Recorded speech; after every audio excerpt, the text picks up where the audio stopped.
అది ప్రకృతి విలయం. దానికి మనం ప్రభుత్వంగా కావచ్చు, ప్రజలుగా కావచ్చు, చేయగలిగింది అనేది దాన్ని ఎదుర్కోవడం అనేది. దానిపైన మనం ప్రభుత్వాన్ని విమర్శ చేయడానికి లేదు. ప్రకృతి విలయాలు వచ్చినప్పుడు ప్రభుత్వాలు చేయాల్సిన పని ముందస్తుగా తీసుకోవాల్సిన చర్యలు ఏంది, ప్రజల్ని ఏ రకంగా అప్రమత్తం చేయాలి, అధికారులను ఎట్లా అప్రమత్తం చేయాలి, ఎంత ప్రమాద తీవ్రతను ఎంత తగ్గించుకోవడానికి అవకాశాలను చూసుకోవాలి. ఆ తర్వాత మన శక్తికి మించి జరిగిన నష్టాలు ఏవైతుంటాయో వాటిని ఎట్లా పూడ్చుకోవాలి, ఎట్లా రిలీఫ్ ఇవ్వాలి ప్రజలకి అనేది ప్రభుత్వాలు చేసిన పని. అయితే దురదృష్టవశాత్తు మన ప్రభుత్వం, తెలంగాణ ప్రభుత్వం నిన్న మొత్తం మొద్దు నిద్రపోయినట్టుగా అనిపించింది. దురదృష్టం ఏంటంటే అందరు చూస్తుండగానే వివిధ మాధ్యమాల ద్వారా, సోషల్ మీడియా కావచ్చు, మీడియాలో కావచ్చు, ఎలక్ట్రానిక్ మీడియాలో గంటల తరబడి వేచి ఉండి సహాయం కొరకు ప్రభుత్వం మమ్మల్ని కాపాడుతుంది అని చెప్పి ఎదురు చూస్తూ మన కళ్ళ ముందే చనిపోవడం అనేది, ఇది ఈ ప్రభుత్వం యొక్క వైఫల్యం తప్ప ఇంకొకటి కాదు. నిజమే, ప్రజలు అడుగుతున్నారు, సోషల్ మీడియాలో వస్తున్నాయి, ప్రభుత్వం మీద విమర్శలు వస్తున్నాయి అని చెప్పి ఆ ప్రజల మీద దాడి చేసి, దానిపైన ఎదురు దాడి చేసే తప్పించుకునే ప్రయత్నం ప్రభుత్వం కావచ్చు, కాంగ్రెస్ పార్టీ చేయడం అనేది ఇంతకు మించిన దుర్మార్గం ఇంకొకటి లేదు. ఎప్పుడు ప్రజలు కోపానికి వస్తున్నారు? పొద్దు నుంచి సాయంత్రం వరకు ఎదురు చూస్తే ఒక మంత్రి దిక్కులేడు, ఒక అధికారి దిక్కులేడు. అసలు ముఖ్యమంత్రి అనే ఆయన నిన్న ఉదయం నుంచి సాయంత్రం వరకు ఏం చేసిండు అనే దానికి ఇప్పటివరకు ఏం లేదు. 8 గంటలు ఎదురు చూసిండ్రు వాళ్ళు. ప్రకృతి కూడా అవకాశం ఇచ్చింది. నిజమే, పడుకున్న వాళ్ళు నిద్రలో పోయినారు, అకస్మాత్తుగా వరదలు వచ్చి ఇల్లు కొట్టుకపోయినాయి, ప్రజలు కొట్టుకపోయినారు అంటే దాన్ని మనం ప్రభుత్వాలు నిందించే ఉపయోగం లేదు. నిందించకూడదు కూడా ఎవరం కూడా. కానీ ప్రపంచం అంతా మేల్కొని 9 గంటలు ఎదురు చూస్తుంటే కూడా ప్రజలు వాళ్ళంతలో వాళ్ళు రెస్క్యూ ఆపరేషన్స్ చేసుకొని, వాళ్ళంతలో వాళ్ళు డబ్బులు ఇస్తామని చెప్పి గజనీతగాళ్ళను పిలిపించుకొని వరదల నుంచి వెళ్ళి బయటకు వస్తే ఇది ప్రభుత్వ వైఫల్యం కాకపోతే ఏమనాలి?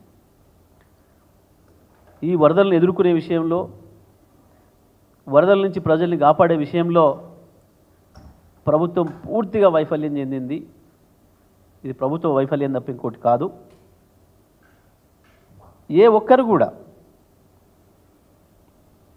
ముఖ్యమంత్రి, మంత్రులు, ఎవరంటే ఒక్కరు కూడా ఇక్కడ అందుబాటులో కనపడలేదు. నిజమే, ఒక మంత్రి గారు చెప్తారు, నేను పొద్దున్నాక ట్రై చేసినా, హెలికాప్టర్ అడిగినా ఎవరు రాలేదు. ఇదా అంటే నువ్వు మంత్రిగా ఫెయిల్ అయిన రాజీనామా చేయండి మరి. ఇది మీ ఫెయిల్యూర్. ఇక్కడ హకీంపేట్ల, బేగంపేట్ల 100 హెలికాప్టర్లు ఉన్నాయి.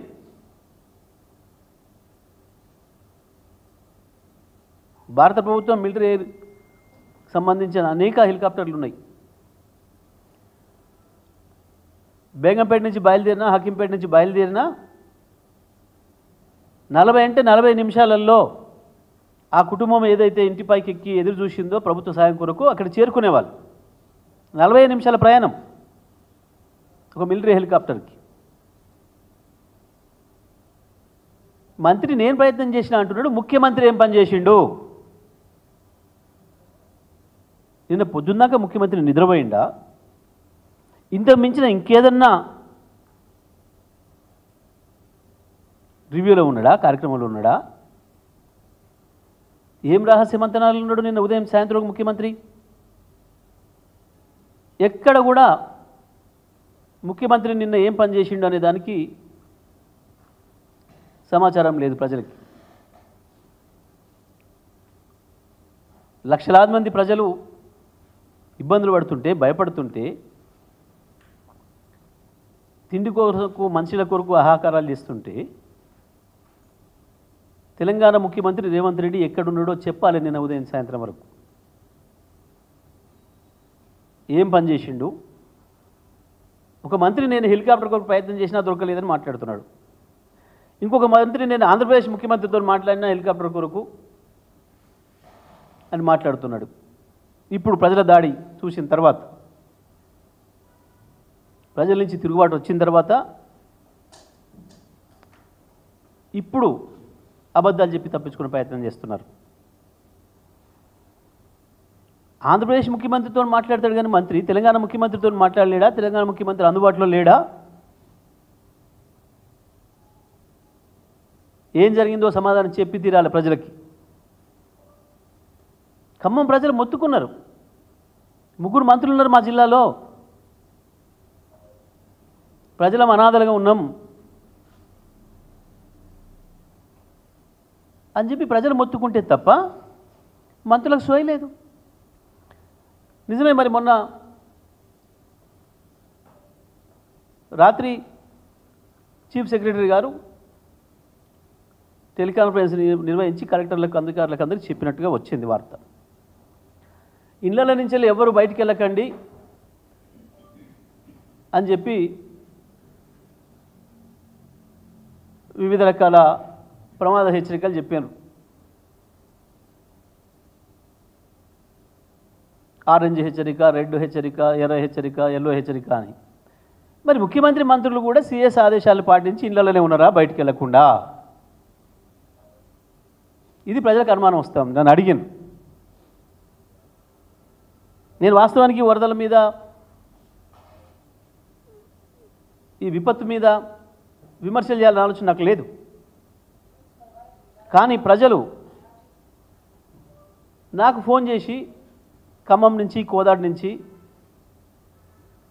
సార్ మీరన్నా రెస్పాండ్ కండి, మీరన్నా మాట్లాడండి. నేను మాట్లాడితే విమర్శలు అయితే మేము చేయకూడదు, ఇప్పుడు ఈ టైంలో రాజకీయాలు చేసే సమయం కాదు అని చెప్పి నేను వాళ్ళకి సమాధానం చెప్పిన. కానీ వాళ్ళ నుంచి వచ్చిన ప్రశ్న విన్నాక నాకు కూడా అనిపించింది, సార్ ముఖ్యమంత్రి మంత్రులు ఎక్కడ కనపడడం లేదు,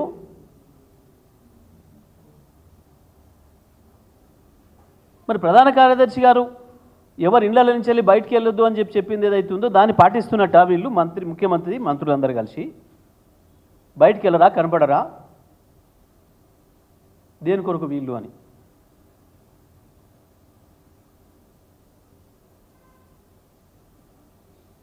మరి ఒక మంత్రి మాకు హెలికాప్టర్ దొరకలేదు అని ఒక నిస్సహాయతను ప్రకటిస్తే, ఒక పరిపాలకుడు మా చేత కావట్లేదు అని చెప్పిన తర్వాత ఇంకా పరిపాలన చేసే హక్కు వాళ్ళకు ఉందా? నైతికత వాళ్ళకు ఉందా?